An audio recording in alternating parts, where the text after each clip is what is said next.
Good morning from Alapi.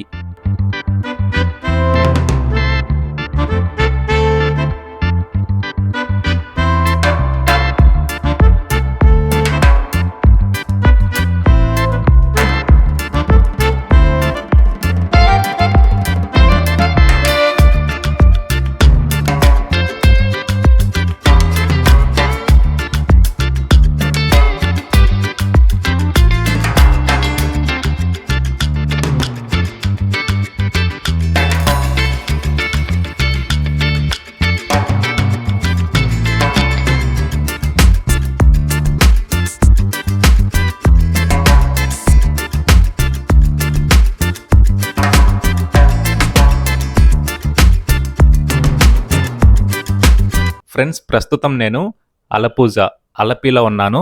ముందు వీడియోలో మీకు మున్నార్కి సంబంధించినటువంటి కంప్లీట్ ఇన్ఫర్మేషన్ అయితే ఇచ్చాను కదా.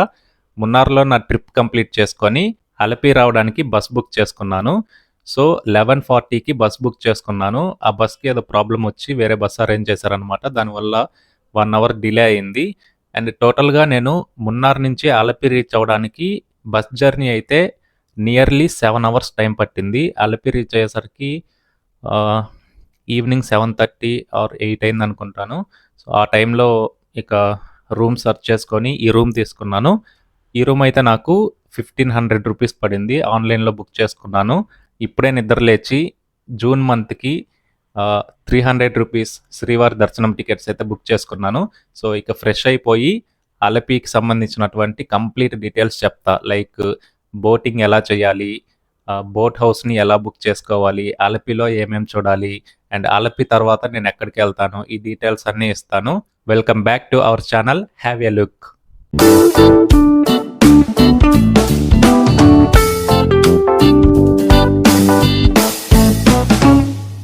ఫ్రెండ్స్, ముందు వీడియోలో నేను మున్నార్ నుంచి మట్టుపెట్టి రూట్లో ఉన్న ప్లేసెస్ కవర్ చేసి ఇప్పుడు మున్నార్ నుంచి అలపి వెళ్తున్నాను.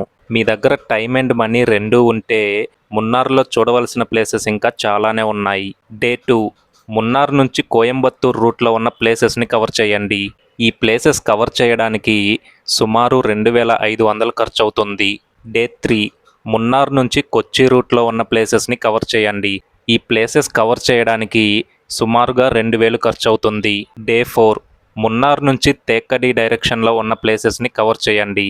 ఈ ప్లేసెస్ కవర్ చేయడానికి సుమారుగా 1500 ఖర్చు అవుతుంది. ఈ 3 డైరెక్షన్స్లో ఉన్న ప్లేసెస్ అన్నీ కవర్ చేయడానికి 3 రోజులకి రూమ్తో పాటు ఫుడ్ కూడా కలిపి సుమారు 15,000 వరకు ఖర్చు అవుతుంది. కాబట్టి మున్నార్ని ఎన్ని డేస్ ప్లాన్ చేసుకోవాలి, ఏమేం చూడాలి అనేది మీ చాయిస్. నెక్స్ట్, సోషల్ మీడియాలో వైరల్ అవుతున్న ఈ కొలుక్కుమలై సన్ రైజ్ వ్యూ పాయింట్ చూడాలంటే ఉదయాన్నే 3 గంటలకు బయలుదేరి సూర్యన్ వెల్లి అనే ప్రదేశాన్ని చేరుకోవాలి. మున్నార్ నుంచి సూర్యన్ వెల్లి 30 కిలోమీటర్లు ఉంటుంది. ముందు రోజు నైటే మనం ఆటో కానీ క్యాబ్ కానీ మాట్లాడుకోవాలి. వీళ్ళు షేరింగ్లో వెళ్ళాలంటే ఒకరికి 2500 నుంచి 3000 వరకు ఛార్జ్ చేస్తారు. లేదు మనం మాత్రమే వెళ్ళాలనుకుంటే సీజన్ని బట్టి, మనం ఏ వెహికల్ని చూస్ చేసుకుంటున్నాం అనే దాన్ని బట్టి, అండ్ మనం ఎంతమంది ఉన్నామనే దాన్ని బట్టి 6000 నుంచి 10,000 వరకు ఛార్జ్ చేస్తారు. షేరింగ్లో సూర్యన్ వెల్లి చేరుకున్న వాళ్ళు అక్కడి నుంచి కొలుక్కుమలై సన్ రైజ్ పాయింట్ వరకు మరో జీబ్లో వెళ్ళాలి. సూర్యన్ వెల్లి నుంచి కొలుక్కుమలై వరకు 2 నుంచి 3 కిలోమీటర్లు ఉంటుంది. ఈ దారి కూడా చాలా దారుణంగా ఉంటుంది. దీనికి మనం మళ్ళీ సపరేట్గా పే చేయాలి. వీళ్ళు 1000 నుంచి 2500 వరకు ఛార్జ్ చేస్తారు. కాబట్టి ఈ ఖర్చు మొత్తం దృష్టిలో పెట్టుకొని వెళ్ళాలా లేదా అనేది మీరే డిసైడ్ అవ్వండి. తర్వాత ఈ డబుల్ డెక్కర్ బస్ కూడా సోషల్ మీడియాలో బాగా వైరల్ అవుతుంది. దీంట్లో మీరు ప్రయాణించి సైట్ సీయింగ్ చూడాలనుకుంటే ముందుగానే ఆన్లైన్లో టికెట్స్ బుక్ చేసుకోవాలి. ఈ టికెట్స్ ఎలా బుక్ చేసుకోవాలో ఇప్పుడు నేను మీకు స్టెప్ బై స్టెప్ చూపిస్తాను. ముందుగా గూగుల్కి వెళ్ళి ksrtcswift.com అనే వెబ్సైట్ని ఓపెన్ చేయండి. ఇందులో ఫస్ట్ వెబ్సైట్ని ఓపెన్ చేయగానే మనకి ఈ విధమైన ఇంటర్ఫేస్ ఓపెన్ అవుతుంది. ఇక్కడ మీరు ట్రావెల్ ఫ్రమ్ అనే దానిపై క్లిక్ చేసి మున్నార్ అని సెర్చ్ చేయండి. రాయల్ వ్యూ డబుల్ డెక్ అని కనిపిస్తుంది, దాన్ని సెలెక్ట్ చేసుకోండి. నెక్స్ట్ గోయింగ్ టు అనే దగ్గర సైట్ సీయింగ్ అనే ఆప్షన్ ఒక్కటే ఉంటుంది, దాన్ని సెలెక్ట్ చేసుకోండి. సెర్చ్ చేయగానే ఏ ఏ టైంకి ఈ డబుల్ డెక్కర్ బస్ సర్వీస్ అవైలబుల్గా ఉందో చూపిస్తుంది. మీరు ఏ టైంకి ఈ బస్సులో వెళ్ళాలనుకుంటున్నారో ఆ టైంకి సంబంధించిన బస్ సీట్ సెలక్షన్లోకి వెళ్ళండి. సీట్ సెలక్షన్లోకి వెళ్ళాక మనకి 2 ఆప్షన్స్ కనిపిస్తాయి. ఒకటి లోవర్ డెక్, ఇంకొకటి అప్పర్ డెక్. అప్పర్ డెక్లో టికెట్ కాస్ట్ ఒకరికి 400 ఉంటుంది. వ్యూస్ కూడా చాలా బాగా కనిపిస్తాయి. లోవర్ డెక్లో ఒకరికి టికెట్ కాస్ట్ 200 ఉంటుంది. ఏది చూస్ చేసుకుంటారనేది మీ చాయిస్. మీకు నచ్చిన సీట్ సెలెక్ట్ చేసుకొని నెక్స్ట్పై క్లిక్ చేస్తే pickup point and dropping point అడుగుతుంది. రెండింటికి కేఎస్ఆర్టీసీ మున్నార్ బస్టాండ్ మాత్రమే చూపిస్తుంది. అదే సెలెక్ట్ చేయండి. తర్వాత ప్యాసింజర్ డీటెయిల్స్ ఎంటర్ చేసి పేమెంట్ చేస్తే మీ బుకింగ్ కన్ఫర్మ్ అవుతుంది. నేను మున్నార్లో కేవలం మట్టుపెట్టి డైరెక్షన్లో ఉన్న టూరిస్ట్ ప్లేసెస్ని చూసి నెక్స్ట్ డే ఉదయానికి మున్నార్ నుంచి అలపి వెళ్ళడానికి బస్ బుక్ చేసుకున్నాను. టికెట్ కాస్ట్ ఒకరికి 280 రూపాయలు పడుతుంది.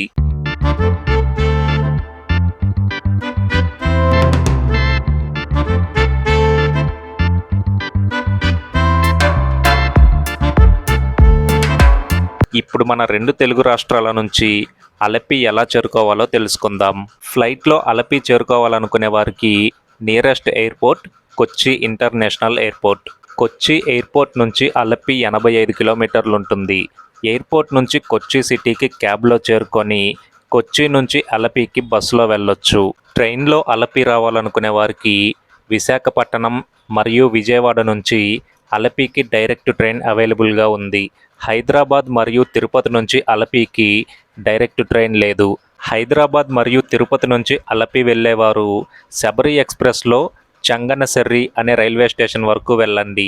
చంగనసెర్రి నుంచి అలపి 25 కిలోమీటర్లు ఉంటుంది. చంగనసెర్రి రైల్వే స్టేషన్ నుంచి 1.5 కిలోమీటర్ల దూరంలో కేఎస్ఆర్టీసీ బస్టాండ్ ఉంటుంది. బస్టాండ్ నుంచి అలపికి రెగ్యులర్గా బస్సెస్ అవైలబుల్గా ఉంటాయి. ఇప్పుడు మనం అలపిలో ఎక్కడ స్టే చేయాలో తెలుసుకుందాం. సింగిల్గా లేదా ఫ్రెండ్స్ గ్రూప్గా వచ్చేవారి కోసం అలపిలో బడ్జెట్ ట్రావెల్ హాస్టల్స్ అందుబాటులో ఉన్నాయి. అలపిలో స్టే చేయడానికి best options Punnamada backwaters and Alleppey beach. 1000 నుంచి 1500లో బడ్జెట్ హోటల్స్ మరియు హోమ్ స్టేస్ లభిస్తాయి. కొన్ని హోటల్స్కి డైరెక్ట్గా వెళ్తే ప్రైస్ చాలా ఎక్కువ చెప్తారు. ఒకవేళ మీకు ఆ హోటల్లో రూమ్స్ నచ్చితే ఆన్లైన్లో ఒకసారి దాని ప్రైస్ చెక్ చేయండి. ఆన్లైన్లో తక్కువ ప్రైస్ చూపిస్తే గనక హోటల్ వాళ్ళకి ఆ ప్రైస్ చూపించి బుక్ చేసుకుంటే రూమ్ ఇస్తారా లేదా అని అడిగి బుక్ చేసుకోండి. నేను పున్నామడ బ్యాక్ వాటర్స్కి సమీపంలో రూమ్ తీసుకున్నాను. ఈ రూమ్ నేను ఆన్లైన్లో బుక్ చేసుకున్నాను. 1800 పడింది.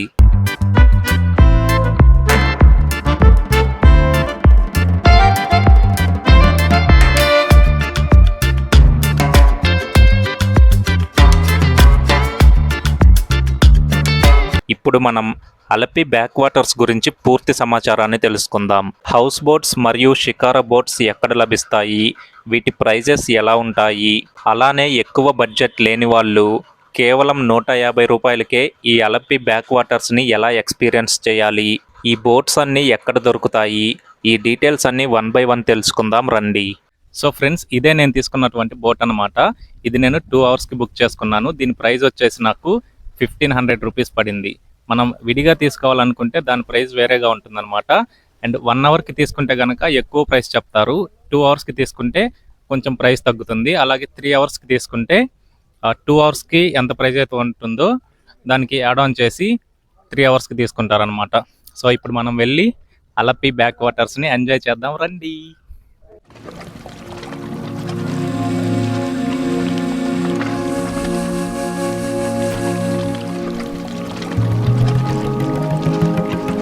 సో ఇప్పుడే మన బోట్తో పాటు మరో హౌస్ బోట్ కూడా స్టార్ట్ అయ్యింది. మీకు ఇందాక చెప్పాను కదా ఇక్కడ ఎన్ని రకాల బోట్స్ ఉంటాయి, హౌస్ బోట్, షికారా బోట్, వీటిని ఎలా బుక్ చేసుకోవాలి, ఈ డీటెయిల్స్ అన్నీ వెళ్తూ చెప్తాను. సో మీలో ఎవరైనా ఇంకా సబ్స్క్రైబ్ చేసుకోకుండా నా వీడియోస్ చూస్తున్నట్లయితే కనుక ఒకసారి సబ్స్క్రైబ్ చేసి పక్కనే ఉన్న బెల్ ఐకాన్ ప్రెస్ చేయండి. వీడియో స్కిప్ చేయకుండా లాస్ట్ వరకు చూడండి. అసలు ఈ కేరళ బ్యాక్ వాటర్స్ ఎక్స్పీరియన్స్ ఎలా ఉంటుంది, దీనికి ఇంత అమౌంట్ పెట్టడం వర్తా కాదా, ప్రతి ఇన్ఫర్మేషన్ కూడా డీటెయిల్డ్గా చెప్తాను.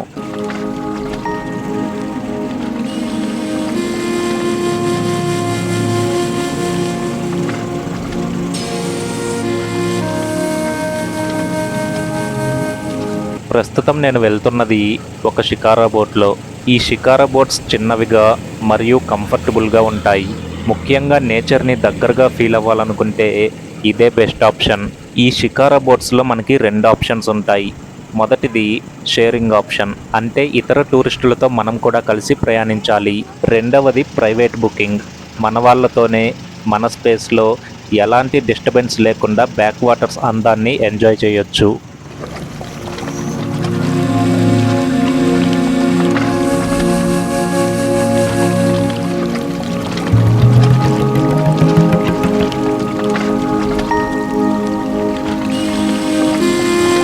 మీరు మున్నార్ నుంచి అలప్పి వచ్చినా లేదా తెలుగు రాష్ట్రాల నుంచి డైరెక్ట్గా అలప్పి వచ్చినా అలప్పి చేరుకునేసరికి సాయంత్రం 4 అవుతుంది. అలప్పి రాగానే మంచి రూమ్ తీసుకొని చెక్ ఇన్ అయ్యి డైరెక్ట్గా అలప్పి బీచ్కు వెళ్ళండి. సాయంత్రం వేళ అలప్పి బీచ్లో సూర్యాస్తమయం చూడడానికి చాలా అద్భుతంగా ఉంటుంది. ఒకవేళ మీకు హౌస్ బోట్ కావాలనుకుంటే ముందు రోజు నైటే పున్నామడ బ్యాక్ వాటర్స్ దగ్గరికి వెళ్ళి మీ రిక్వైర్మెంట్కి తగిన బోట్ గురించి డీల్ మాట్లాడుకొని అడ్వాన్స్ పే చేసి మీ హౌస్ బోట్ను బుక్ చేసుకోండి. పీక్ సీజన్లో హౌస్ బోట్ కావాలనుకుంటే మాత్రం ముందు రోజు నైటే బుక్ చేసుకోవాలి, గుర్తుంచుకోండి.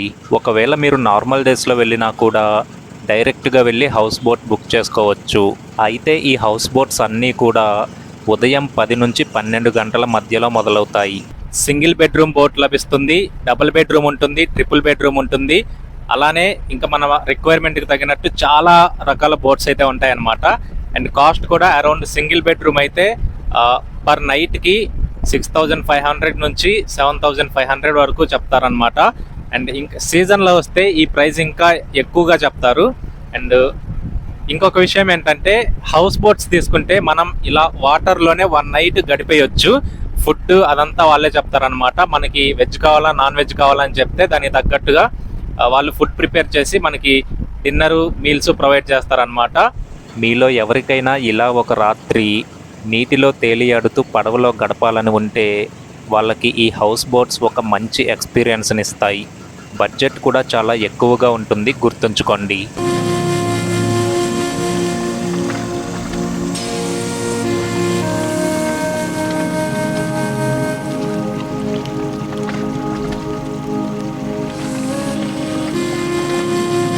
బ్యాక్ వాటర్స్ మధ్యలో ప్రయాణం, చుట్టూ ప్రకృతి నిశ్శబ్దం.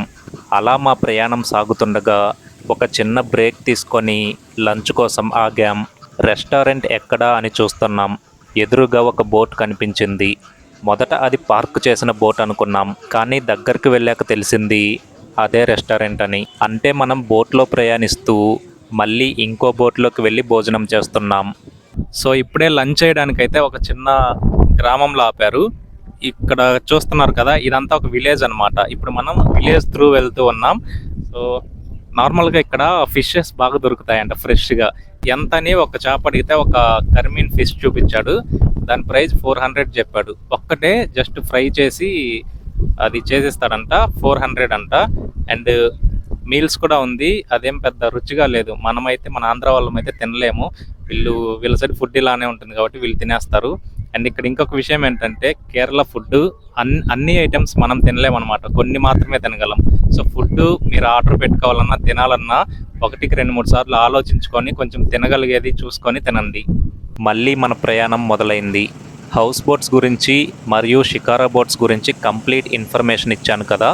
ఎవరైతే ఎక్కువ అమౌంట్ పెట్టి హౌస్ బోట్స్ మరియు షికారా బోట్స్ లాంటివి తీసుకోలేము అనుకుంటారో, ఎవరైతే తక్కువ ఖర్చుతో కేరళ బ్యాక్ వాటర్స్ని ఎంజాయ్ చేయాలనుకుంటారో అలాంటి వాళ్ళకి కేరళ గవర్నమెంట్ వారి గవర్నమెంట్ పబ్లిక్ ఫెర్రీ బోట్స్ అందుబాటులో ఉన్నాయి. ఈ పబ్లిక్ ఫెర్రీ బోట్స్ మనకి బస్టాండ్కి ఎదురుగా ఉన్న కెనాల్లోనే ఉంటాయి. ఈ ఫెర్రీ బోట్స్ని ఎలా గుర్తుపట్టాలంటే వైట్ అండ్ బ్లూ కాంబినేషన్లో చూడడానికి ఇలా ఉంటాయి. వీటిలో మీరు వెళ్ళాలనుకునే దూరాన్ని బట్టి 20 రూపాయల నుంచి 60 రూపాయల వరకు టికెట్ ప్రైస్ ఉంటుంది. ఈ బోట్స్ కూడా హౌస్ బోట్స్ వెళ్ళే రూట్లోనే వెళ్తాయి. కాకపోతే ఇవి రోడ్డుపై నడిచే పల్లె వెలుగు బస్ లాంటివి. ప్రతి గ్రామంలోనూ ఆగి మనుషుల్ని ఎక్కించుకొని దించుతూ ఉంటుంది. బస్సులో ఉన్నట్టుగానే ఈ బోట్లో కూడా ఒక కండక్టర్ ఉంటారు. బోట్ ఎక్కిన తరువాత టికెట్ తీసుకోవాలి. ఈ ఫెర్రీ బోటు ప్రయాణం కూడా కేరళ యొక్క అథెంటిక్ ఎక్స్పీరియన్స్ని ఇస్తుంది.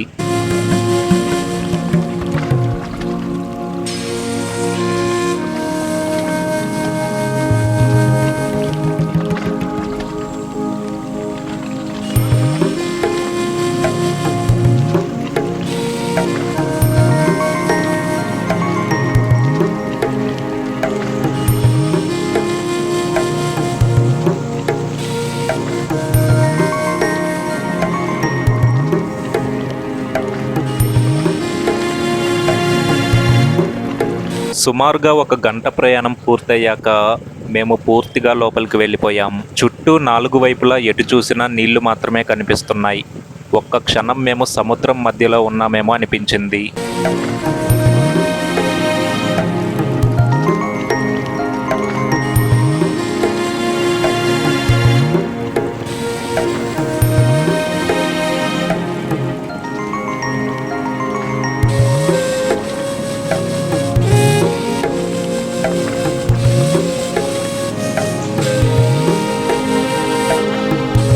సో ఆల్మోస్ట్ 2 అవర్స్కి బుక్ చేసుకున్నాను. మన రైడ్ అయితే అయిపోవచ్చిందనమాట. మీరు ఎప్పుడైనా కేరళ వచ్చి అలపి వస్తే గనక ఈ బ్యాక్ వాటర్ రైడ్ అనేది ఖచ్చితంగా ఎక్స్పీరియన్స్ చేయండి. చాలా అంటే చాలా బాగుంది. ఇంకా ఫ్రెండ్స్ గ్రూప్తో వచ్చిన ఎక్కువ మంది వస్తే మాత్రం ఇంకా హైలైట్గా ఉంటుందన్నమాట. ఒకవేళ మీరు ఆల్రెడీ వేరే ఏదైనా ప్లేస్లో బోటింగ్ చేస్తుంటే గనక చేసిన వాళ్ళకి ఆ ఎక్స్పీరియన్స్ తెలుస్తుంది. చెయ్యని వాళ్ళు ఎవరైనా ఉంటే గనక తప్పకుండా దీన్ని ఎక్స్పీరియన్స్ చేయండి. లైఫ్ టైం మెమరీగా ఉండిపోయింది అనమాట.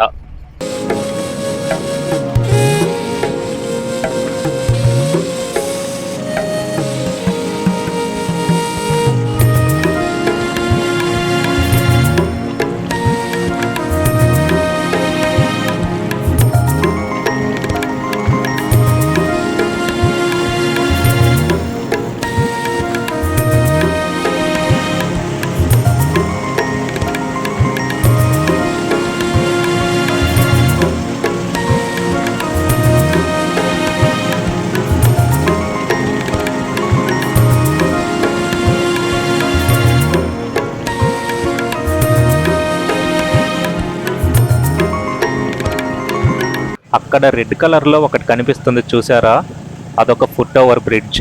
ఇప్పటి వరకు నేను రోడ్లపైనే ఇలాంటి ఫుట్ ఓవర్ బ్రిడ్జెస్ చూశాను, కానీ మొట్టమొదటిసారిగా ఇలా నీటిపై నిర్మించినటువంటి ఒక ఫుట్ ఓవర్ బ్రిడ్జ్ని చూస్తున్నాను. ఈ ప్రయాణం కేవలం ఒక టూర్ కాదు, మనసుకు హాయినిచ్చే ఒక ప్రశాంతత. మనం ఎక్కడైతే బోట్ ఎక్కామో తిరిగి అక్కడే వదిలిపెడతారు. అలపి వదిలి వెళుతున్నా కూడా ఇక్కడి అనుభవం మరియు అనుభూతి ఎప్పటికీ మన హృదయంలో నిలిచిపోతాయి. కొన్ని ప్రయాణాలు ముగిసిపోతాయి, కానీ వాటి జ్ఞాపకాలు మాత్రం ఎప్పటికీ ముగియవు. అలాంటి ఒక అద్భుతమైన ప్రయాణమే ఈ అలపి బ్యాక్ వాటర్స్ ప్రయాణం.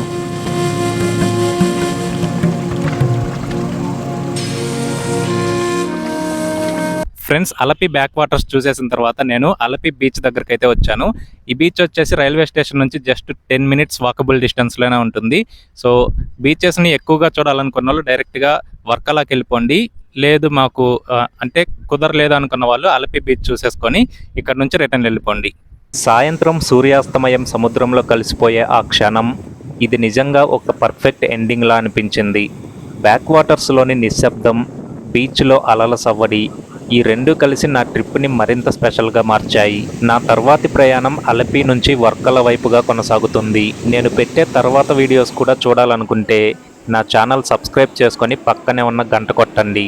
అలానే ఈ వీడియో మీకు నచ్చితే లైక్ చేసి ఎలా అనిపించిందో తప్పకుండా కామెంట్ చేయండి. మీరెవరితో కలిసి ఈ అలపి బ్యాక్ వాటర్స్ని ఎక్స్పీరియన్స్ చేయాలనుకుంటున్నారో వాళ్ళకి ఈ వీడియోని షేర్ చేయండి.